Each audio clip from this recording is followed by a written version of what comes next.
Hello everyone. Oh shucks, I did the whole vertical thing without thinking about it. Oh well, I'm running behind already, so this is what you get. I have a great question today actually that comes from an established training client. So I'm going to dive right into that. No major announcements for you guys. I feel like I gave you a lot last week to chew on. So hopefully that was helpful.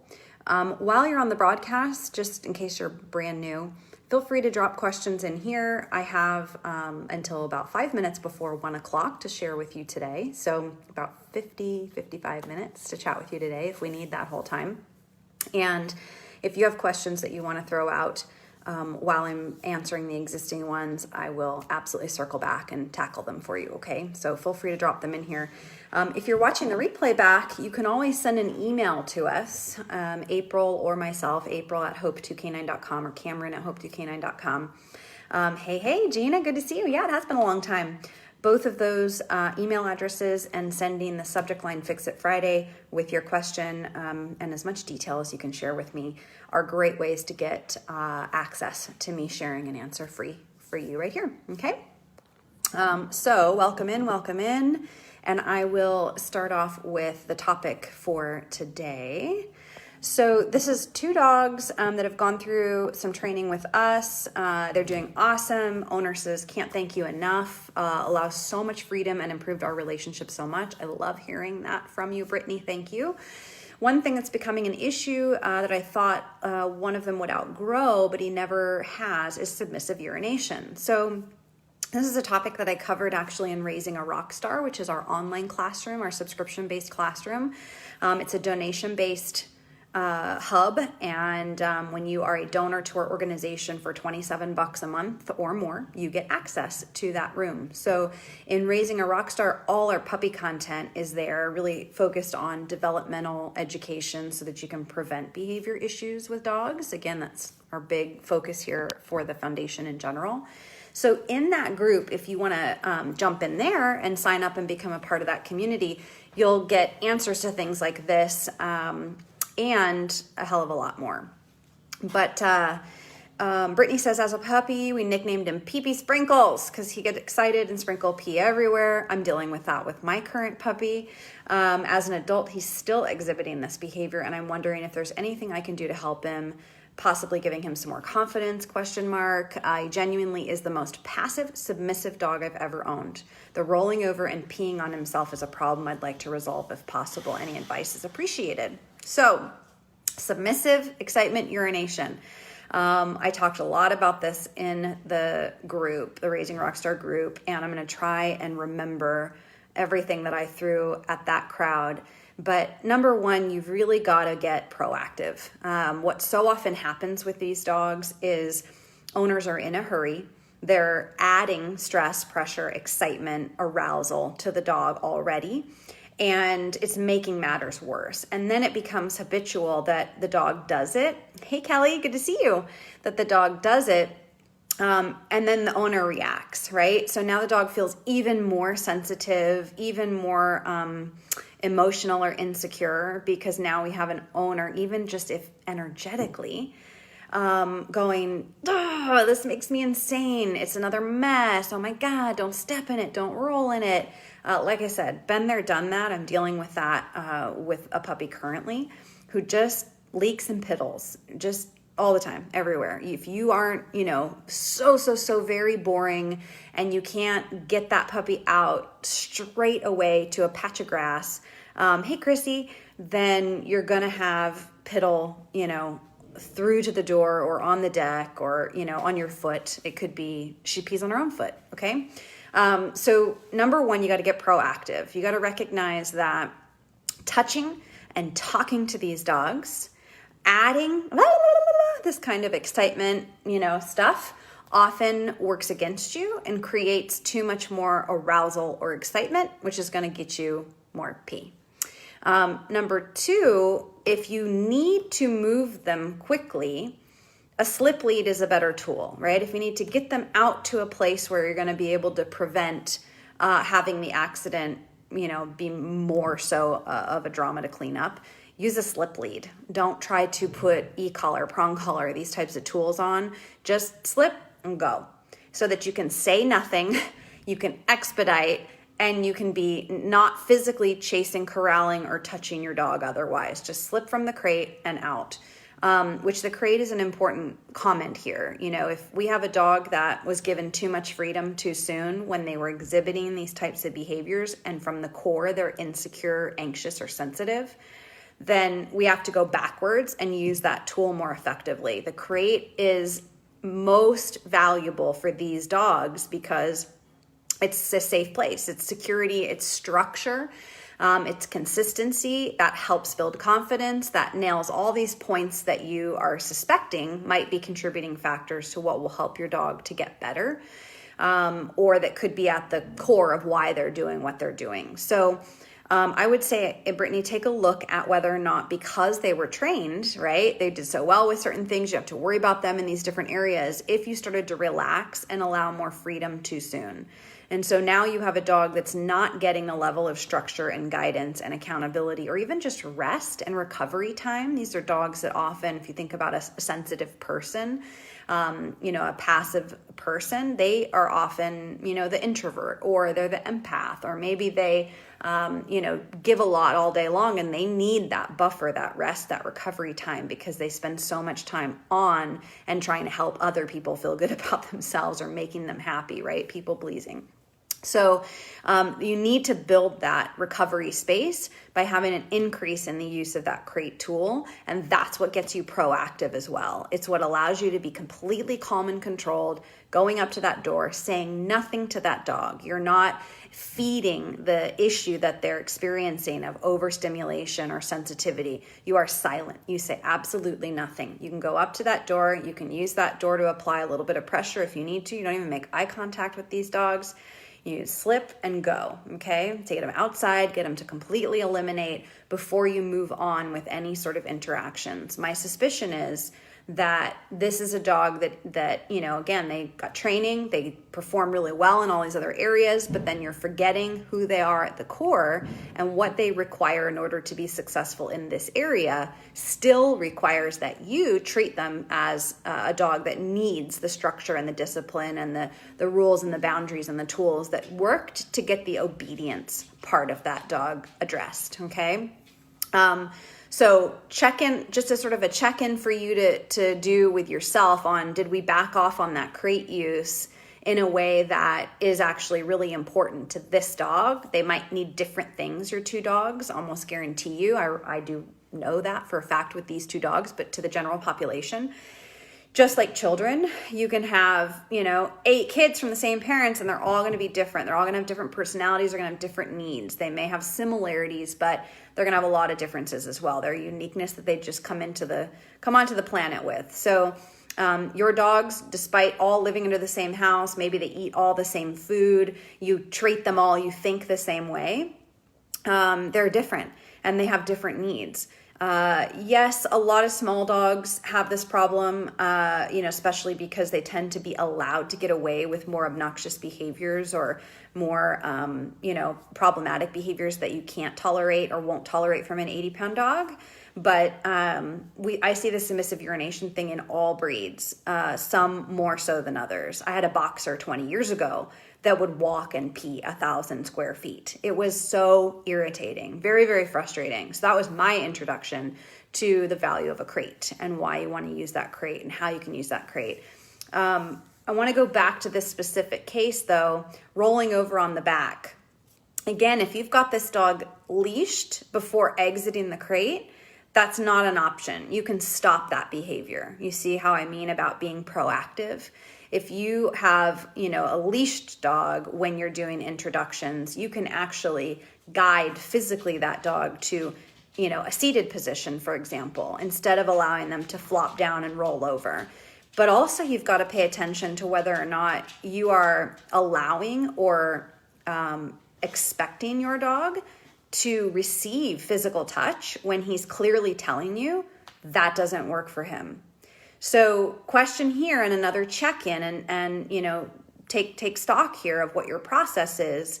Are you having people come into your home, for example, and the dog is loose and they're starting to talk to him and acknowledge him. Maybe he comes over into their space, but you know that he has this pattern behavior and they're not ignoring him when they should be ignoring him. Or you're not ignoring him when you should be ignoring him, or putting him on a task, putting him on place until he's completely chilled out, and then calling him outside to eliminate before sharing affection in that environment. So take a little bit of a look at that, because a dog that's doing this, that is, as you say, very passive and submissive, is overwhelmed easily by that physical touch. And the way and the amount of affection that we share with dogs is not natural to them anyway. Some handle it markedly better and even love it. They thrive with it. Many of them struggle. Many of them are overstimulated, overwhelmed, stressed even by our desire to share physical touch and affection on the level that we do and in the ways that we do. So these are some different potential points of conflict in terms of how you're operating, what you're thinking the dog wants or needs or appreciates in those moments, but what's actually really uncomfortable and difficult for them, and maybe quite unnatural as well, in general and based on personality and temperament. When we talk about puppies with submissive urination, we also have to think about bladder control and just the limitations for them of being able to hold it as long as an adult dog. Your dog may have something going on structurally that could be a contributing factor to why this isn't something he outgrew. So I would actually advocate that you look at medically, does this dog have something going on? I know dogs that, have just structurally the way that their bladder is designed in their body or built or positioned, the size of it.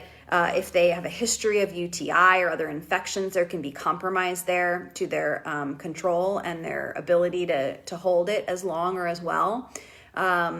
We really need to be considerate and a good detective when we have a chronic behavior issue like this, in spite of maybe trying everything around the structure piece and the advocacy, and we don't touch the dog and we take him outside right away, and still this is a problem for him. How much have you really looked and analyzed and documented about, when does this dog have access to water, and how frequently is this a problem around those times or after those times? Is it better or worse if we restrict water access, or we cut it off, at the end of the day earlier, so that in the morning it's less of a potential problem for this dog to hold their bladder and make it outside? Hopefully you know what I'm getting at, Brittany. Just really be a good detective here as to, are we allowing this dog to tank up and then putting him in situations where he just doesn't have the control, and maybe structurally we need to ask our vet to really look at that. There are supplements that you can also try. So there's a few different things, and in fact, I'll probably come back in the comments because I know that Mary actually has one that's worked really, really well for her lab, Crosby. And I can't think of the name of it off the top of my head right now. D. Manus is another one that you can try. Literally the letter D, and Manus, I think, is Manous. D. Manus would be something to try. Cran Tri C from Nature's Pharmacy. It's spelled Farmacy. So Nature's Pharmacy has a great, series of supplements that I think are really terrific. The probiotics and enzymes and different things. But that Cran Tri C product is really good for urinary tract health and could really potentially be worth trying with your dog. Looks like Hannah's having trouble connecting all my alerts. Thanks, Mare. VetraScience, UT Strength Stat. There she be, assistant of the day. So here's a product you can screenshot. If you need to, you can just swipe and get the comments to go away, and then you can screenshot this in case any of you are interested. So this has worked really well for Mary's dog. Notice a huge difference when he's not on it versus when he's on it. Let's see, I believe, if I recall correctly, it has similar stuff in it too. Brewer's yeast, Uva ursa. There's some powders, cranberry juice extract, marshmallow root powder, vitamin C, olive leaf, some good ones. Oh man, Vanna White over here to the side of me. Nice. Cran Tri C, you can screenshot that one too. Nature's Pharmacy. or Dogzymes. You can search Dogzymes. So these are great because cranberry, hello ladies who've ever had a urinary tract infection, cranberry is really, really helpful in supporting urinary tract health. So your products that have, a significant blend that includes cranberry, vitamin C together are going to be really, really supportive for urinary tract health. So those would be two options of some supplements that you could try. I would definitely say, asking the vet though about making sure that we don't have a actual structural systemic dysfunction or abnormality. To be fair to Loki, most dogs outgrow it. They really do. And I can't remember actually how old he is now, but I don't think he's 2 yet. Am I right about that? She'll have to come back and tell me. Or we might be having to share this on the Instagram. If he's not yet 2, he's still not fully mature. And honestly, it could be that this still does ultimately go away and just kind of is a every now and then when it's extreme circumstances has an issue. But as I said before, and a lot of the content around the puppy stuff, move the crate closer to the exit area, closer to your door, whatever that is for your dog exiting and getting outside so that he or she can immediately access the right place to go to the bathroom and be completely uninhibited by you interacting. If you have to leash to move the dog through the space, slip lead is the fastest way to do that so that you're not fumbling and touching and they're peeing in the crate, for example, or peeing inside your house while you do that. And then, really looking, like I said, at water consumption and our contribution to the arousal factor, that overstimulation. Dogs that do that need you to be really neutral. They need you to shush. Don't say anything. Don't touch the dog. Don't add. And if we've got a dog that's rolling over and peeing straight up in the air, then having that leash on, having that slip lead on is going to help keep that from happening, number one. But it's also telling us that we're interacting with the dog in a way that we shouldn't. We should not be adding that energy of being in their space or allowing them access to ours when they're that sensitive and overstimulated, okay? I hope this is helpful.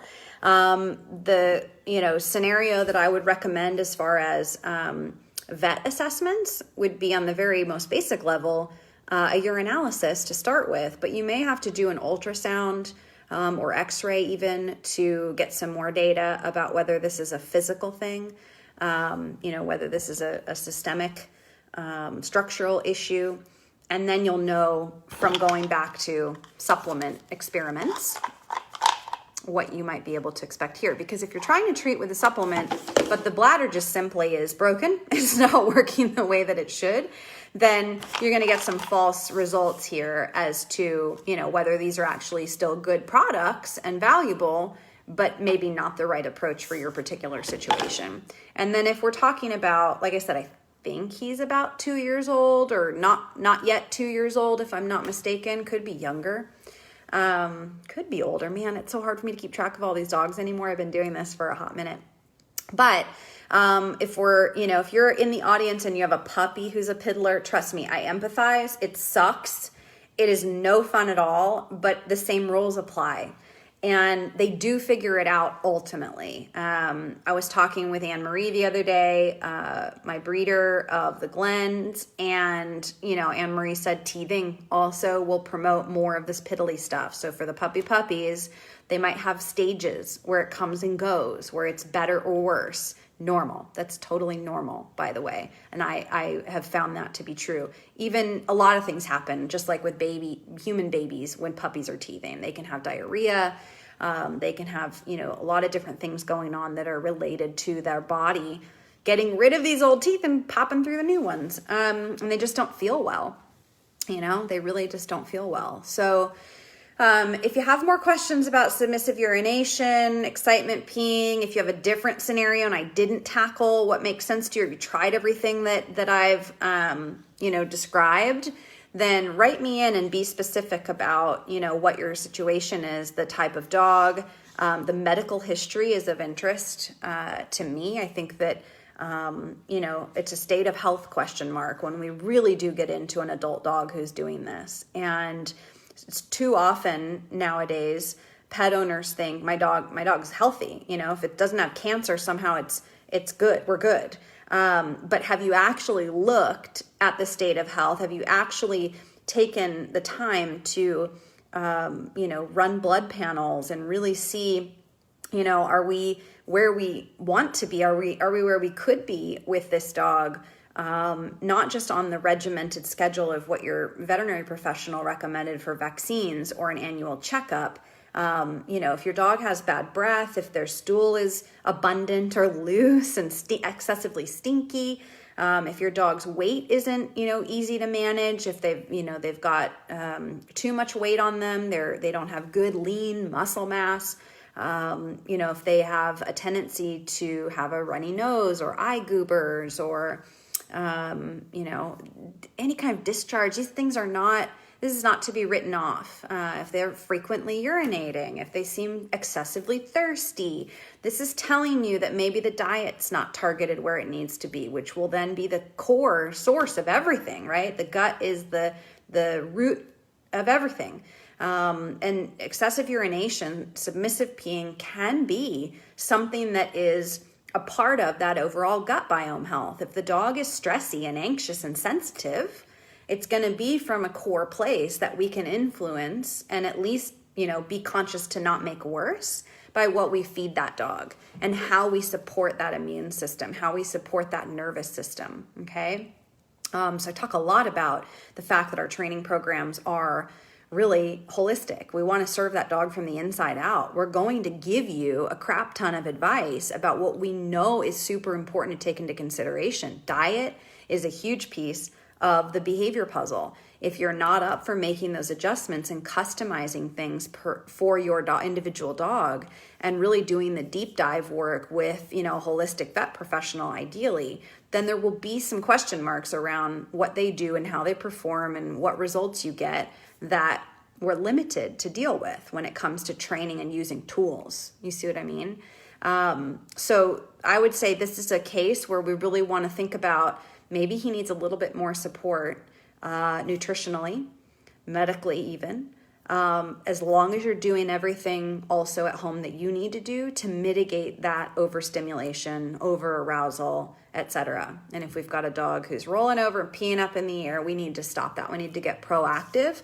We need to not allow that scenario to happen by being the human being in the equation who's able to respond and think proactively and think creatively about more emotional separation, more emotional distance for that animal, and just slowing everything down and calming everything down. Stop talking, stop touching. If you've got a leash to move through the world, slip lead. Teach your dog to pee on command. That's a suggestion, absolutely. I think to me that's a very standard operating procedure that I do too with my dogs, and marking and shaping in potty training so that the dog understands, oh, we're doing that right now. My puppy's very good at that. No problem there. It doesn't change the fact that she doesn't leak piss everywhere. So I think in this case, you may also find that to be valuable for a dog at this age dealing with this issue. Start reinforcing, like as if he's young again, that when he goes to the bathroom outside, you mark it, you reward it. It will not hurt anything to try that by all means. That is absolutely a great suggestion. I think you have a few things to rule out potentially if you haven't already. So Brittany, if you did already take those assessments into consideration, if you have had your dog seen by the vet and you've tried some supplements, hit me back over email and let me know, or in the comments here, as that'll help me too. If I have other, potential feedback or suggestions for you, but I'm just going to assume that you haven't. And that might be something that helps you out as well in solving this mystery. All right. If you guys don't have any other questions for today, I'll just keep it nice and tight there and wrap up in a shorter time frame. So this isn't too long. We have, again, Raising a Rockstar, our online subscription group, which is a monthly recurring donation-based program. You can access it for $27 a month. A lot of content in there that we'll continually be adding as time goes on and showing how we work with puppy development to be proactive and avoid things like this. Is a great space where you can ask questions like that and actually get video content to demonstrate some of the things I'm talking about. And our whole team is in there. So if you're interested in that, we'll get a link dropped in. I think April is not available today to back me up from an administrative standpoint. I think she had an appointment, but we'll get that listed back in here for you in case you're interested in signing up and joining us there, because we just keep on archiving more and more content to contribute to preventing issues like this for you from that puppy development place that our client was writing us about here. But also we can be available to you with your adult dogs in looking retrospectively at what may have happened or been absent in the development process to contribute to what you're dealing with now. All right. Fantastic. And for any of you who are brand new and just joining for the first time today, I appreciate you hanging out and listening in. I'm Cameron with Hope to Canine Foundation. I'm our founder and president, and I get to share a lot of great stuff with you, but also you hear from our expansive team that's all over the Southern California region now, and soon to be out of state as well. And we welcome you to send in questions. If you have others that you'd like me to tackle in the following weeks, by all means, you can drop them here. You can email them to us through the website as well. Okay. Monica said, I just got on. I don't know what you're talking about. Friend recently got a Saint Bernard puppy and found out the puppy is deaf. Suggestions: treat it like a normal dog, but add your hand signals in. And there are definitely some pros and cons to dealing with deaf dogs. They can be some of the most fun, easiest dogs to have because they don't fly off the handle at random stuff. They don't know when another dog is barking. They don't know when there's a knock at the door. But as a result of that deficiency, they oftentimes can deal with anxiety as well, more so. So it's really important to treat them like a normal dog right from the very beginning and ensure that you absolutely teach that puppy to be solidly crate trained, that you build lots of conditioning for them to make eye contact and reward that. And then they will be able to be prompted to look at you and receive a hand direction as they grow up. And what I do is I ultimately use a pager on a remote collar. So we use a little low stim vibration if it's not overwhelming. Sometimes it is. Sometimes the vibration is actually harder on the dog than the low stim on the tools that we use that go so soft. So we teach them that the prompt at low level is to look for you. That way they're not in trouble for not following through on directions that they didn't even see, right?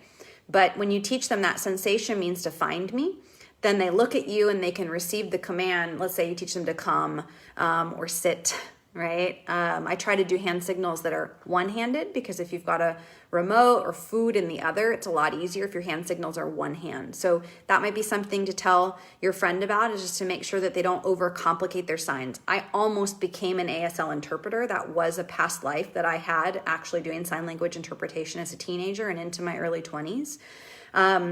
And so I know sign language, but I don't use exacting signs all the time because I want to do it one-handed in dog training. So it doesn't matter if they're accurate or not. You can make up whatever the hell you want. The dog doesn't know the difference. They don't care. Just pick your commands and be consistent at what you do use with the puppy.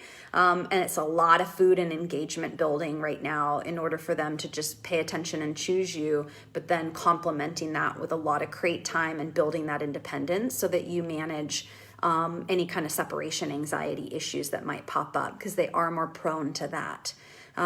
Watch out for that big time. Say, just really let this person know, hey, that crating is just going to be invaluable, and maybe recommend them into Raising a Rockstar, because that's a tax deductible donation and you can't beat getting foundational knowledge on dog training, from that space. It really is something that I think every puppy owner needs. So, thank you for the question, though. And Saint Bernard, my God, I want to get my hands on that. How cute he must be. I would be absolutely happy to meet with them as well if they're local, and kind of demonstrate some of this stuff in real time. It's a little bit easier to understand, I think, when you see it, for sure. If it's a first puppy for them, they should definitely get professional support as soon as possible. If you've raised a puppy before, it's a lot easier to navigate a deaf puppy. But if you've never raised a puppy and you're getting a deaf puppy, you could end up creating a lot of problems for yourself. It's just the reality of it. It's like never having a child and then having a special needs child. Maybe you don't know any differently, but then there are also just fundamentals that you're missing to help empower you to know and not feel anxious yourself about what's normal and what's not, right? And we don't want them to project on this puppy that it's broken or it needs, so much empathy or accommodation. It might be just utterly normal. And then there's a lot that needs to be done to just treat it like a regular puppy, right? Correct it like a regular puppy, things like that. So keep me posted. Let me know. All right, guys. Great chatting with you as always. And thanks again so much for hanging out for the broadcast. I look forward to chatting with you next week. Take good care, everybody, okay? Happy Friday.